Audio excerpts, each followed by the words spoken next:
खुलुमबाय BTR नि मोनबा रादाब। सेथियाव दङ बासुगावआव दुलाराय आसाम ट्राइबेल संघ BTC कोअर्डिनेशन रैखाथिनि आफादा खौरांगिरि मेल खुंदों।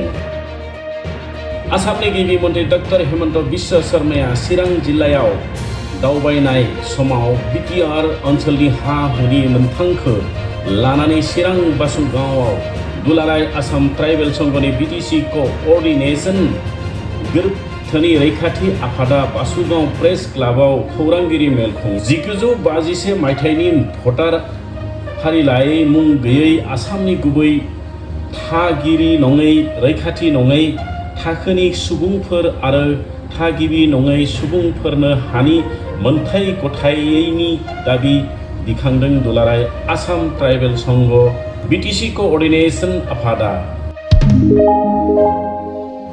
नैथियाव बाक्सा जिल्लायावबो मन्त्रि उर्खाव गोरा ब्रह्मआ अरुणोदय बिथांखिनि मुलाम्फाफोरनो गनायथिलाय गथायजों। रायजोनि गुबुन जायगाफोरनि बायदि बाक्सा जिल्लानि मुसलपुरावबो रायजो सरकारा मावफुंनाय अरुणोदय बिथांखिनि गथायनायनि लाइसि राननाय जायो।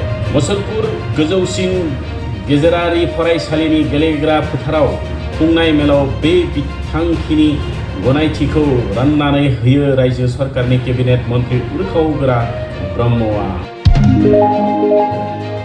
थामथियाव बड'लेण्ड मुलुग सोलोंसालिनि VC नि आयदाखौ लानानै गिबि मन्थ्रि डक्टर हेमन्त बिश्व शर्माया फिनजाथाय होदों।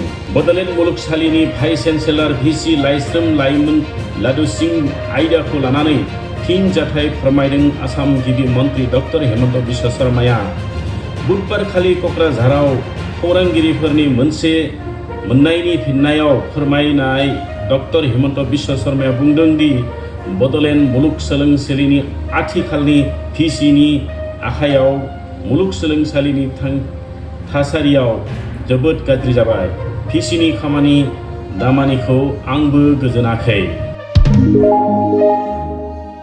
ब्रैथियाव BTC सरकार आजावनाय माखासे बिथांखिफोरनि सायाव सावरायनाय मेल। क'क्राझार सहरनि खाथियाव थानाय बड'फा हारिमुआरि न' ब्लकआव मैया BTC सरकारा आजावनाय माखासे बिथांखिफोरनि सायाव सावरायनाय मेल खुंनाय जायो।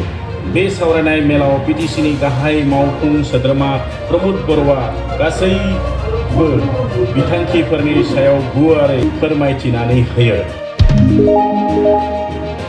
बाथियाव चिरां जिल्लानि जौगाखांनायनि थाखाय रायजो सरकारा बिबान दं। गिबि मन्त्रि हेमन्त बिश्व शर्मा बे खोथाखौ बुंदों।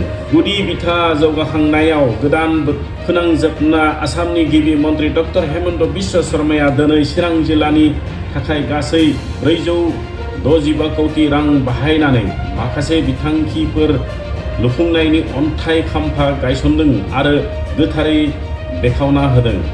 गिबि मन्त्रि चिरां जिल्लानि सिङाव थानाय बासुगाव 113 कौटि रां बाहायनानै 419 मिटार गोलावथि खासिकत्रा बासुगाव तालिगुरि लामा आरो सा-सानजा रेलवे लाइननि साजों लुनाय रेलवे अभारब्रिज बिजनि ककुलां लामा जानानै कुमार कासालि MSB लोंगोनसिम थांनाय लामानि ककुलुं दैसा साजों 11 कौटि रां बाहायनानै 152 मिटार गोलावसिन दालां गोथारै बेखेवना होयो। गिबि मन्थ्रिया 37 बिगा हाखौ लाफानानै 39 कौटि रां बाहायनानै काजलगांव गोदान मुगानि जिल्ला गेलेमु स्टेडियाम कमप्लेक्सखौ लुफुंनायनि थाखाय अन्थाइ खाम्फा गायसनो। गोजोन्थों। दिनैनि रादाबा एसेनोसै।